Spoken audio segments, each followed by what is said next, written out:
এই যে আমাদের মতো অনেকেই কিন্তু অলরেডি সকাল সকাল গিয়ে ঘুরে আসছে, আর আমরা এই ছোট ট্রলারে করে অনেকটা কাছে চলে আসছি।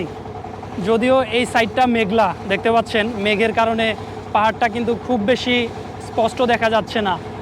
আর এই সাইডটা যদি আমরা একটু দেখি তাহলে কিন্তু হালকা কিছু জায়গায় রোদ আছে, সো বেশ ভালো দেখা যাচ্ছে এই পাশটা।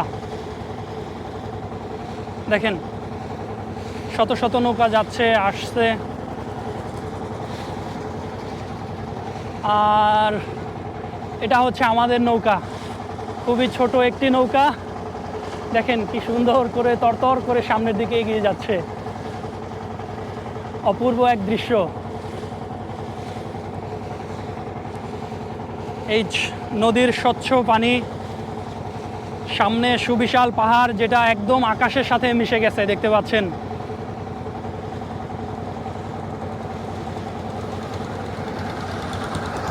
খুবই চমৎকার একটি দৃশ্য আসলে।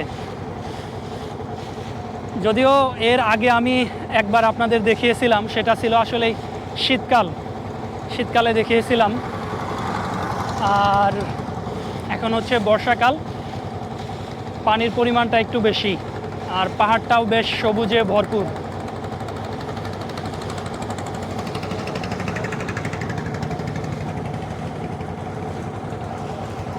আর এই যে এইদিকে এইগুলো দেখছেন, এইগুলো কিন্তু ভারতীয় সীমানা। এর মানে হচ্ছে আমরা একদম ভারতীয় সীমানার মধ্যে আছি। আর যেখানে যাচ্ছি ওই সামনের পয়েন্টে, এটিও কিন্তু আসলেই ভারতের মধ্যে সীমানা, ওখানে চলে যাচ্ছি। এটা বাংলাদেশের বিজিবি আর হচ্ছে ভারতীয় বিএসএফের যৌথ উদ্যোগে আসলে এখানে দুই দেশের লোকদের জন্য খুলে দেওয়া হয়েছে। আসলে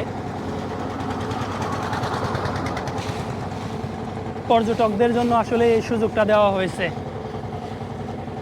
কিন্তু কেউ কিন্তু এটার ভিতরে আবার প্রবেশ করতে পারবে না, পাহাড়ের মধ্য দিয়ে ওই দেশের মধ্যে চলে যেতে পারবে না।